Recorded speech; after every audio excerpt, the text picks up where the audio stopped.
계속해서 로마서 말씀을 우리가 보고 있습니다. 예, 그리고 오늘 본문은 로마서 12장인데요.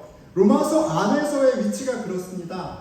이 서신서를 보면 바울 선생님이 서신서를 쓸 때 항상 두 파트로 나뉘어져 있죠. 첫 번째는 복음의 의미가 무엇인지 항상 설명해 주시고요. 그리고 두 번째 파트에는 그 복음에 합당한 삶이 무엇인지 설명하십니다. 그래서 각 교회가 갖고 있던 문제들을 이렇게 어드레스할 때 복음을 먼저 설명하시고 또 그 복음 안에서 어떻게 해결할지를 설명하세요.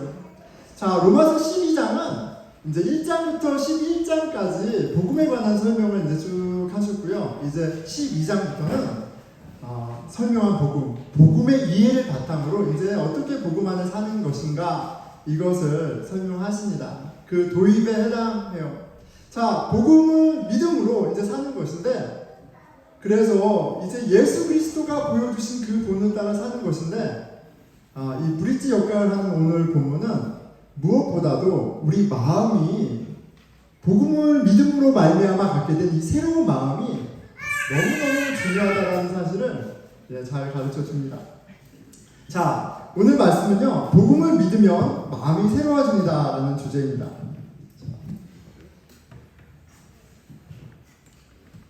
예, 우리 어른들도 같이 한번 따라해 보겠습니다. 복음을 믿으면 마음이 새로워집니다.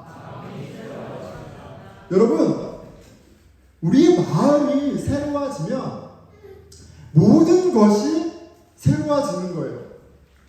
같은 장소 보스턴에 있고 바로 어제까지 보스턴이 지긋지긋했어도 보스턴을 보는 내 마음이 달라지면 전혀 다른 세상이 열리는 겁니다.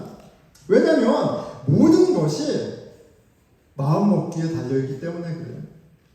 모든 것이 마음먹기에 달려있어요. 막 의지를 강하게 하고 개척하고 이런 차원이 아니라 마음먹기에 달려있다는 말은 뭐냐면 내가 나에게 주어진 이 상황을 어떻게 보느냐, 어떤 가치로 여기느냐에 따라 내 감정도, 의지도, 행동도 나오기 때문에 그렇습니다. 우리 마음이 가치를 둔 그 대상이 여러분 우리의 삶을 끌고 가요. 자, 사진 하나 보겠습니다. 짠.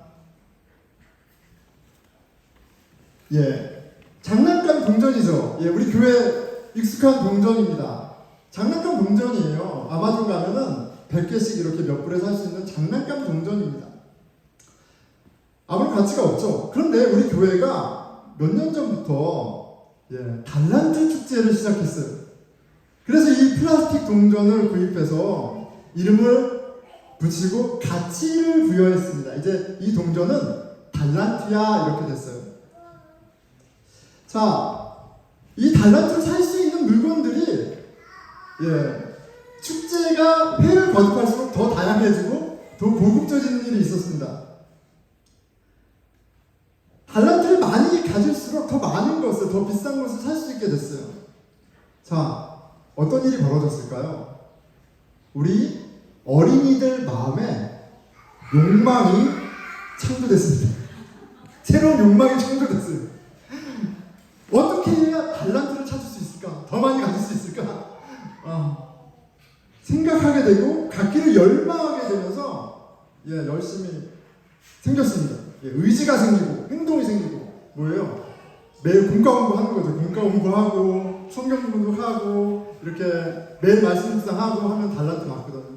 이제 의지와 감정과 행동들이 막 나타나기 시작했어요. 굉장히 긍정적인 효과죠. 달란트를 하나씩 모을 때마다 행복합니다. 그런데 부작용도 있어요. 어떤 부작용이에요? 나보다 더 많이 갖고 있는 친구를 보면 마음이 속상해요. 내가 다른 친구보다 조금 더 많이 있는 거를 알면 어떻게 돼요? 마음이 뿌듯해요. 아이들 얘기만은 아니죠. 그리고 그 달란트를 뺏기면, 그렇죠, 엄마 아빠가 가끔 장난으로 아이들은 분노합니다. 분노합니다. 내 달란트? 자, 그런데 한번 이제 우리가 이 장난감 동전, 우리가 부르는 이 달란트의 가치를 없애버리겠습니다. 없애버린 거예요. 이제 우리 달란트 시장하지 않아.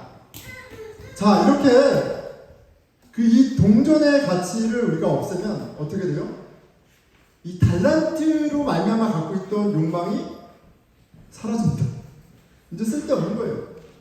달란트로 말미암아 갖게 됐던 의지와 감정과 행동들이 다 사라집니다.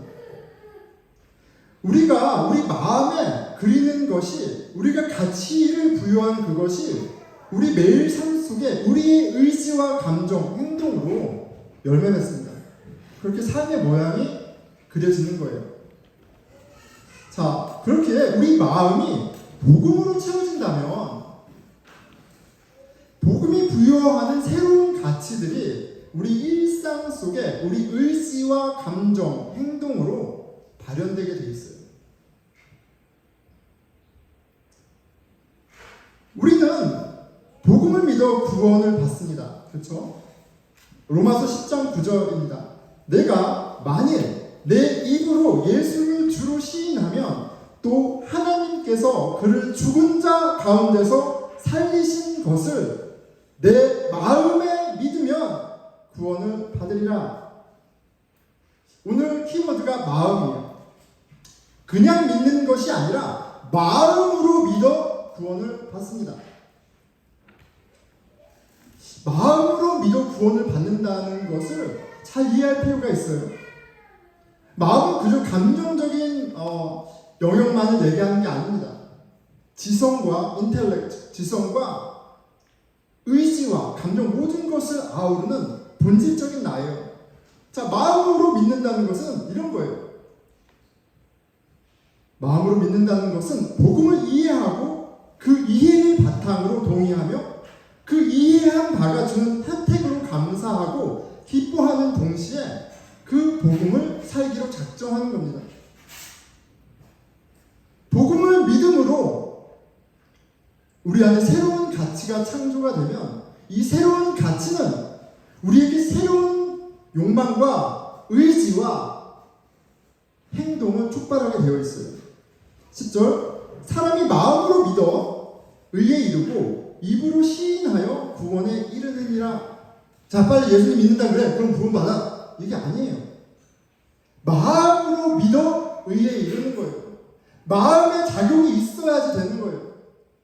마음의 작용이 뭐라고요? 감정적인 동의? 어떤 막연한 기대? 그런 차원이 아니라 지성과 의지와 감정을 아우르는 본질적인 나가 설득되어서 이제 나에게 새로운 가치가 들어온 상태를 얘기하는 거예요.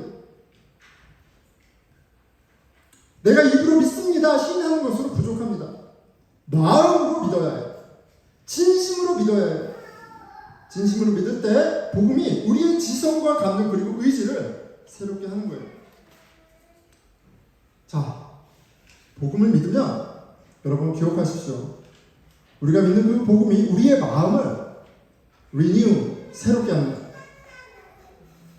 하나님께서 복음을 믿는 우리 마음 가운데 새로운 그림을 그리세요. 사모할 만한, 삶을 드릴 만한 것들을 보여주시는 거예요. 자, 복음을 믿기 전 어둠 가운데 우리의 옛 마음은 어땠습니까? 하나님께서 우리 가운데 마음을, 새로운 것을 그리기 전에 옛 마음은 어떠했습니까? 로마서 1장 21절입니다. Foolish hearts are darkened. 미련한 마음으로 어두워졌나니. 23절 썩어지지 아니하는 하나님의 영광을 썩어진 사람과 새와 짐승과 기어다니는 동물 모양의 우상으로 바꾸었느니라. 복음을 믿어서 하나님의 의로움으로 채워져 새로운 마음이 되기 그 전에 우리의 마음은 엉뚱한 것들로 가득 차 있었어요. 바로 우상입니다. 우상은 가짜신이죠. 아무런 생명도 없지만 우리가 그 대상에 가치를 부여하여 생겨난 가짜신입니다. 여러분, 돈, 외모, 학위, 실력, 그 모든 것들이 우리가 사회적으로 동의해서 가치를 부여하는 것들이에요. 모든 것들이 다 다 우상이 될 수 있습니다. 하지만 우상은 생명이 없어요. 우상을 섬기며 추구하는 self-fulfillment, 자아실현은 망상일 뿐입니다.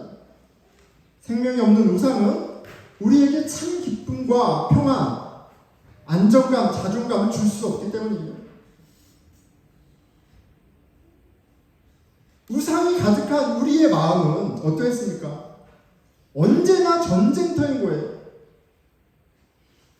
하나님을 알라고 주신 그 지성이 하나님이 없으니까 끊이지 않는 비교로 왜곡되고 인간의 의지는 치열한 경쟁 속에 타인과 나의 생명을 깎아먹는 독이 됩니다. 우리의 소중한 감정은 열등감과 우월감을 오가며 롤러코스터를 타며 우리를 괴롭힙니다. 그렇게 우리 마음이 지옥이 되고 엉망진창되고 맙니다. 우상이 가득한 마음이 맺는 결과예요. 그렇게 우리의 마음을 우상으로 채운 결과는 바로 마음의 병이에요. 환난과 공고, 두려움과 외로움입니다. 마음의 병은 하나님의 영광으로 채워져야 할 인간의 마음을 썩어 없어질 것으로 가득 채운 대가입니다. 여러분, 정푸드를 먹으면 몸이 남아날 수 있나요? 암 걸리고 아픈 것은 시간 문제예요. 하나님의 거룩함으로 영광으로 채워줘야 할 우리의 마음이 가짜로 생명 없는 것으로 채워진다면 우리 마음이 온전할 수가 없습니다. 혼란스럽고 공허할 수밖에 없는 거예요. 그렇게 복음을 믿지 않는, 복음을 모르는 마음은 모두 병들어 있습니다. 의사가 필요합니다. 예수 그리스도가 바로 우리 마음의 참 치료자이신 거예요. 마가복음 2장 17절입니다. 예수께서 들으시고 그들에게 이르시되 건강한 자에게는 의원이 쓸데없고 병든 자에게라야 쓸데있느니라. 나는 의인을 부르러 온 것이 아니요 죄인을 부르러 왔노라. 병든 자, 장님, 큰 병에 아픈 육체적 고통에 있는 사람만을 얘기하는 것이 아니라 마음 가운데 우상이 그득그득해서 그 우상으로 말미암아 고통받는 죄 가운데 신음하는 인생을 이야기하는 겁니다. 그 우상의 문제를, 그 죄의 문제를 예수님은 해결하러 오셨어요. 치유자로 오셨습니다. 그리고 무엇보다 로마서에서 가르쳐주는 예수님은 바로 왕이세요. 하나님의 아들 예수 그리스도는 우리 마음의 진짜 참 왕이십니다. 복음을 마음으로 믿으면 우리의 마음이 우리에게 찾아오신 그 왕으로 말미암아 새로워지는 거예요. 복음은 진짜신 참 왕 예수 그리스도에 관한 소식입니다. 하나님의 아들 예수 그리스도는 우리 마음 안에 더러운 우상들을 무너뜨리시고 쓸어버리십니다. 그리고 우리 마음 안에 왕이 되셔서 참 평안과 기쁨, 의로움이 가득한 하나님의 나라를 시작하세요.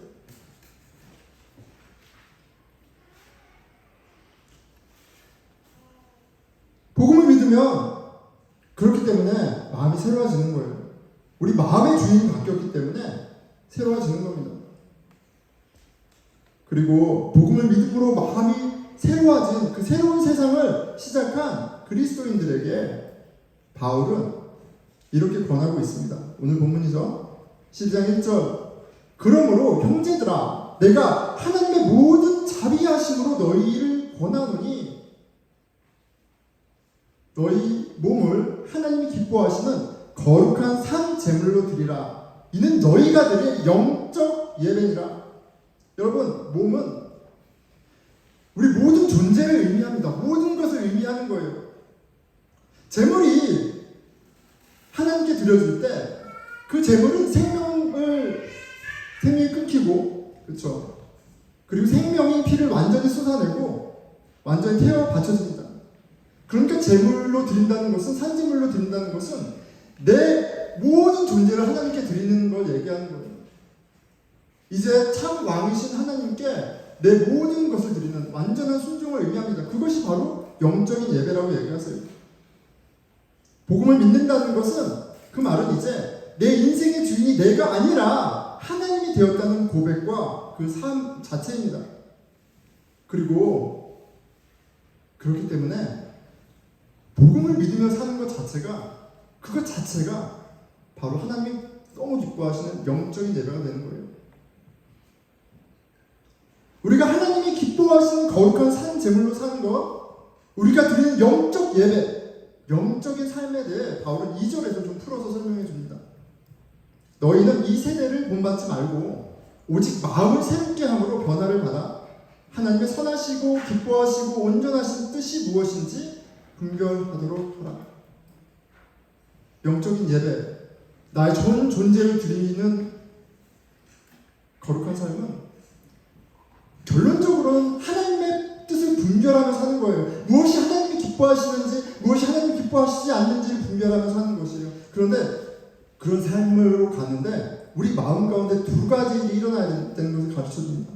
첫째는 이 시대를 본받지 말고 이 세대를 본받지 말라고 그래요. 이 세대가 세워놓은 수많은 우상들, 그 우상들, 내 안에 있는 그 우상들과 타협하지 말고 이제 더 이상 그 우상을 따라 살지 말고, 이게 우리 마음 가운데 있어야 될 첫 번째 것이고, 두 번째는 오직 마음을 새롭게 함으로 변화를 받아 마음이 새롭게 되는 일이 계속되어져야 합니다. 무엇이 우리의 마음을 새롭게 해야 돼요? 우리가 믿는 그 복음이, 복음 안에 나타나는 하나님의 의로움이 우리 안에 새로운 정체성과 새로운 가치와 새로운 소망이 되는데 그 일이 계속되어야 되는 거예요. 내 안에 있던 우상들을 밀어내고 참 왕신 하나님이 들어오는 그 가운데 우리는 하나님이 가장 기뻐하신 영적 예배를 드리는 삶을 사는 거예요. 우리의 옛 마음은 이 세대의 가치를 왕으로 삼고 따랐습니다.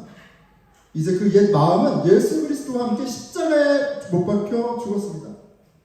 이제 우리 마음의 왕이신 예수 그리스도와 함께 하나님의 영광스러운 의로운 자녀가 되었어요.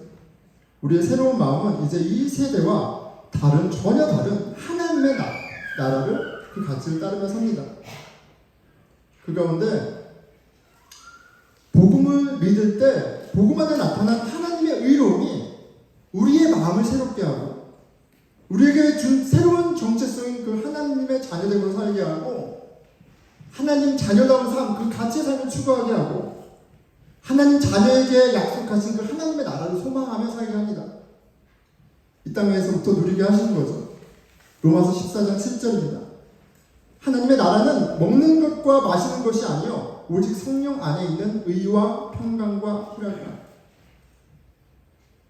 세상에서 주던 그 템포럴한 한계가 있는 만족과 평안이 아니라 이제 성령 안에 참 평강과 참 기쁨과 참 의로움을 복음을 믿어 세워진 마음 가운데 하나님 경험하게 하십니다. 자, 여러분, 복음을 믿으면요 우리의 마음은 새로워지는 거예요. 우리가 믿는 그 복음 가운데 나타난 하나님의 의로움이 하나님 그 일을 하세요. 우리가 안에 오셔서 우리 안에 가짜 신들을 무너뜨리시고 참 왕으로 다스리시면서 하나님의 나라를 경험하게 하세요. 새로운 정체성과 가치와 소망으로 그 일들을 하는 거예요. 왜요? 우리 마음이 새로워졌기 때문에 그래요. 이 원리가 완벽합니다. 복음을 믿으면 그 믿음으로 말미암아 그 복음 안에 있는 하나님의 능력이, 의로움이 우리 마음을 리뉴 새롭게 합니다. 이제 나는 하나님의 자녀라는 정체성, 하나님의 자녀다움이라는 가치, 하나님 나라라는 소망을 향해 그것을 소원하며 살아가게 되어 있어요. 이 원리는 굉장히 심플하고 명확합니다. 자, 그런데 복음을 믿으면 마음이 새로워지고 이런 일들이 벌어지는구나. 다 좋아요. 그런데 여러분 질문하게 됩니다. 왜요? 복음을 믿으면 마음이 새로워진다고 하는데 내 마음은 왜 이렇게 복잡하지? 나는 왜 여전히 하나님 자녀됨의 그 정체성으로 기뻐하고 하나님 자녀됨을 더 소원하며 하나님 나라를 기대하며 사는 것이 아니라, 나는 지금 신앙생활 10년, 20년 어렸을 때 교회를 다녔는데 여전히 나는 이 모든 것들이 막연하게만 느껴지지? 새로운 마음에 부어지는 그 새로운 가치, 의지, 감정은 나에게 왜 이렇게 여러분, 이유가 있습니다. 생각보다 심플해요. 지금 사도 바울이 그 복음의 신비, 놀라운 하나님의 능력, 하나님의 은혜를 설명하고 나서 그 복음의 삶을, 그 복된 삶을 초대할 때, 그 영적 예배라는 놀라운 문을 열고 초대할 때 이야기하는 영적 예배는 일주일에 한 번 이 자리에서 드리는 예배를 말하는 게 아닙니다. 일주일에 한 번, 1시간, 일요일에 모여서 드리는 이 예배로 제한되지 않습니다. 영적 예배는 매일 내 마음 가운데 일어나는 사건이에요. 내가 복음을 믿음으로 하나님이 그리스도를 통해서 하신 일이 내 마음을 새롭게 하고 나에게 새로운 정체성과 가치와 소망이 있다는 것을 계속해서 리마인드하고 리뉴하는 일이 계속되는 매 순간마다 일어나는 사건이에요. 그러니까 이 예배로 제한할 수 없다고요. 이 영적 예배는 여러분들이 집으로 돌아가는 그 운전차 안에서도, 그리고 매일매일 하루를 시작하면서 학교나 직장을 가는 그 가운데 학교나 직장 안에서 계속해서 경험되어져야 할 예배예요.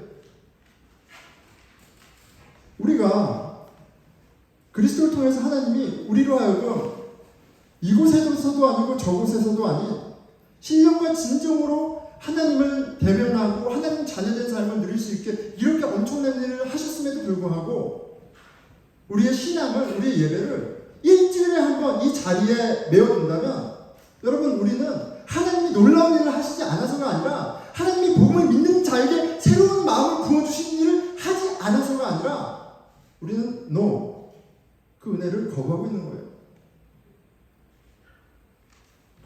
여러분,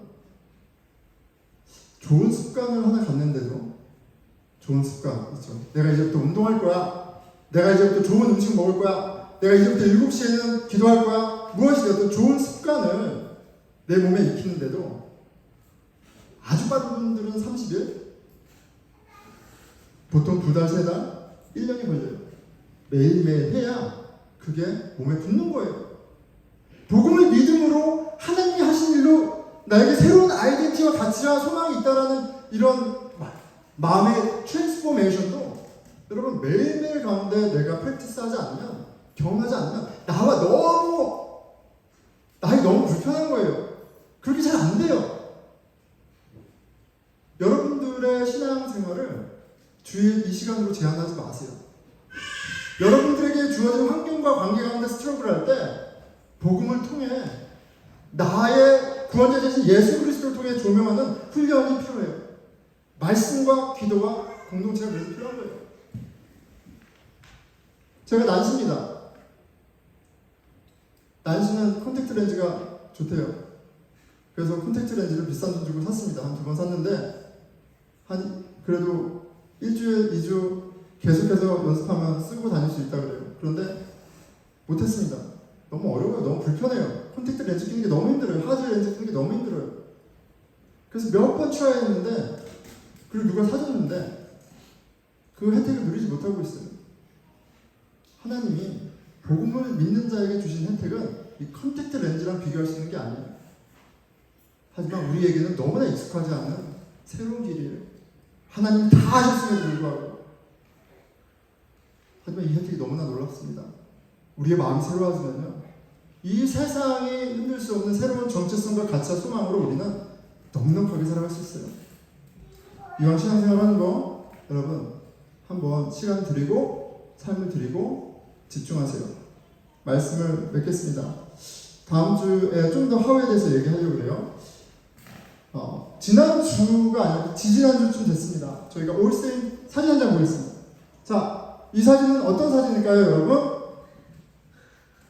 네, 너무 해맑게 웃고 있는 제 모습이, 정신을 놓고 있는 제 모습이, 예, 우리 용승 집사님 평소와 다른 인자한 모습이 보이고, 우리 또 평소와 다른 우리 황윤 집사님의 인자한 모습이, 예, 그리고 우리가 잘 모르는 미국분 3분이 있죠. 한 2주 정도에 저희 호스트 처치가 올 세인트 페리시라는 교회입니다. 매년마다 애뉴얼 미팅을 가져요. 왜 호스트 처치? 그 집주인하고 세입자하고 왜 만나죠? 이제 집세 올려야 되는 집세. 여러분, 요새 그 유틸리티 많이 올라서 내년 집세 많이, 작년에도 많이 올랐는데 이번에도 많이 오른대요. 그래서 떨고 있습니다. 예, 떨고 있어요. 미팅에 갔습니다. 이렇게 얘기하는데 이제 본격적인 그 주제가 토픽이 나왔어요. 집세입니다. 집세 얼마 올릴 거냐. 예. 세상의 눈으로 보면 집주인과 세입자예요. 갑과 을의 만남입니다.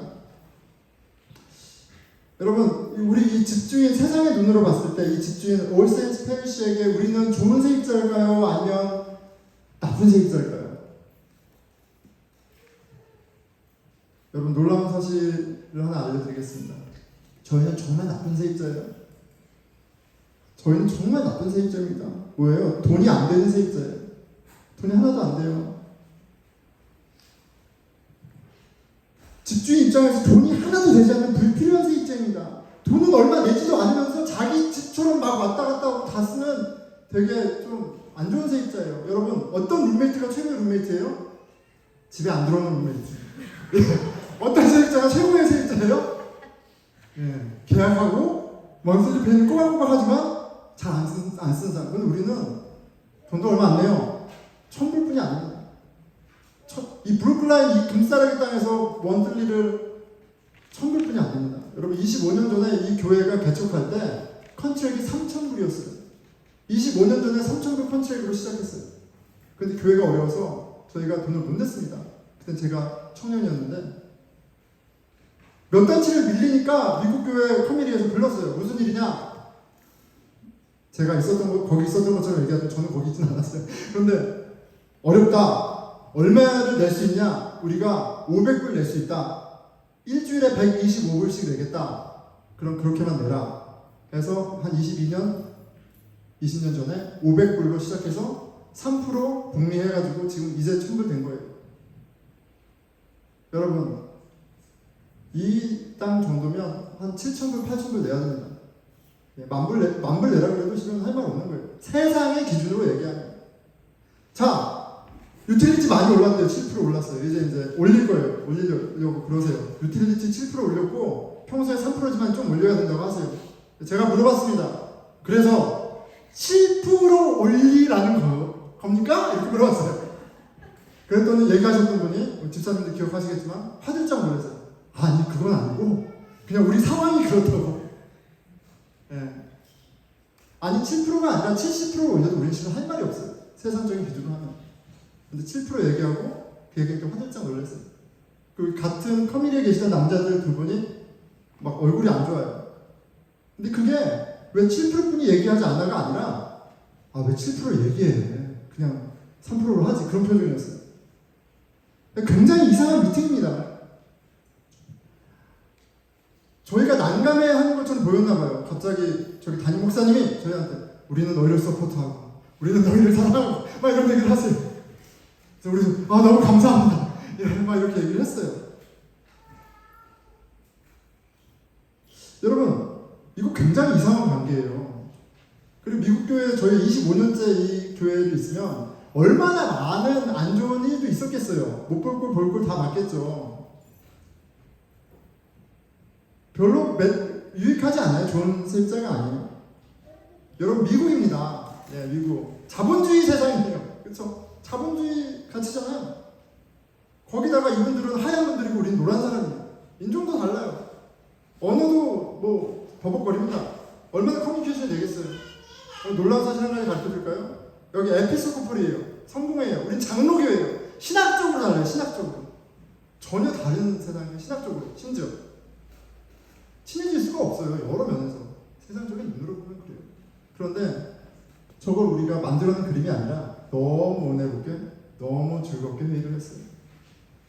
이 만남이 우리의 믿음을 강화시켜주고 우리를 믿음 안에서 위로하고 우리 가운데 하신 하나님의 성령의 열매를 받는 그런 자리였어요. 여러분, 이게 말도 안 되는 게 어떻게 가능했을까요? 오늘 말씀에 비춰서 얘기하면 복음 안에 새로워진 마음들이 모였기 때문에 일이 가능한 거예요. 우리는 집주인과 세입자이기 이전에 예수 그리스도 안에 형제 자매예요. 이게 우리의 뉴 아이덴티티예요. 하나님 아버지의 자녀들이에요.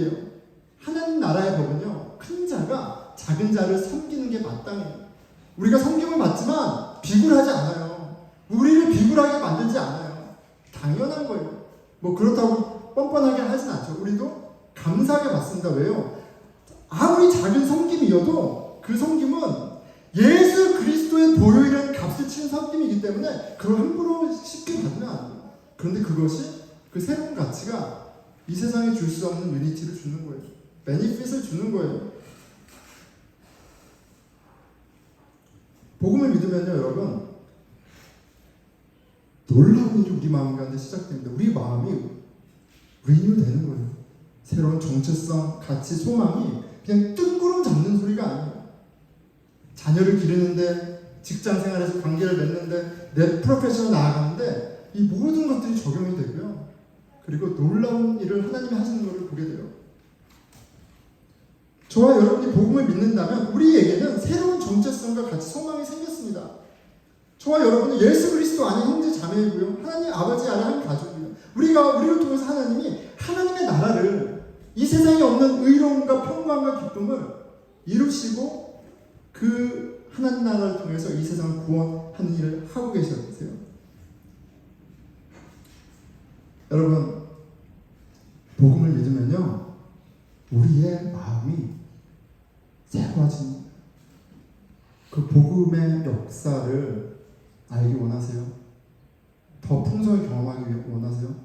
그럼 복음을 여러분 삶의 프라이어리티로 주세요. 우리 함께 그 여정을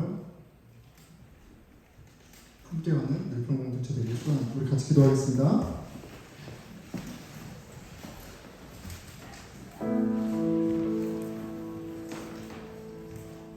우리 마음 안에 무엇이 있습니까?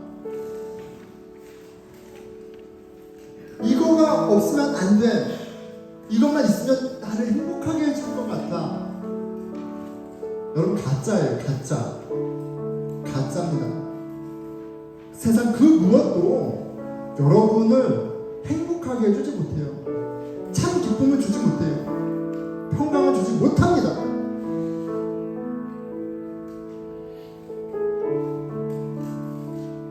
내 마음 하나도 어쩌지 못해서 버둥거리는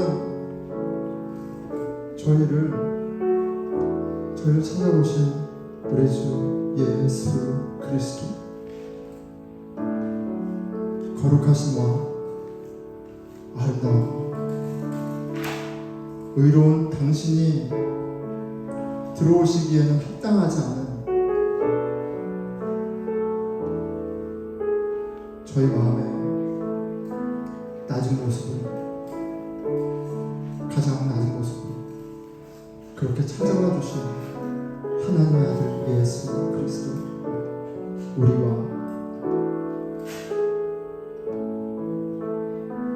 당신을 믿기 원합니다. 기도하겠습니다.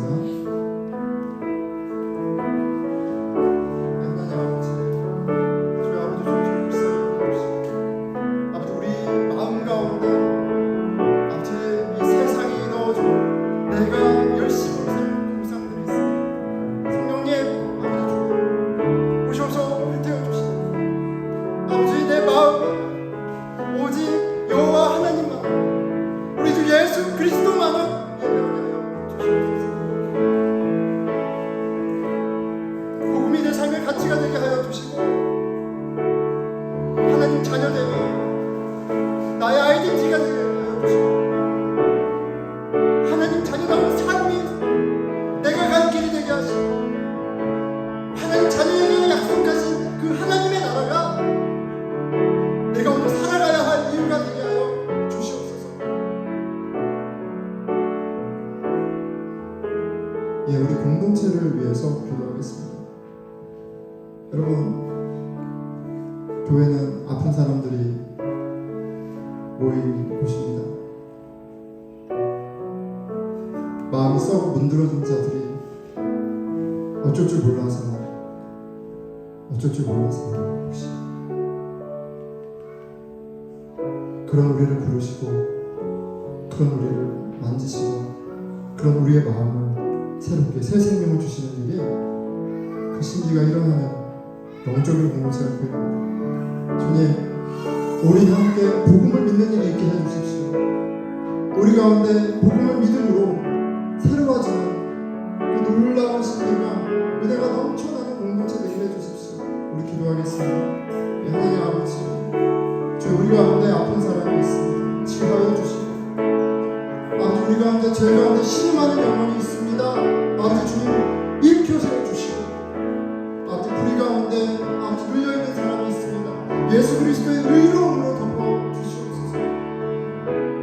우리의 의지와 열심이 아니라 복음을 통해 하나님이 하신 그 놀라운 은혜가 우리에게 생명이 되는, 소망이 되는 일이 이 공동체 가운데 예배와 성경 공부와 숙모임과 모든 자리 가운데 있게 하여 주십시오.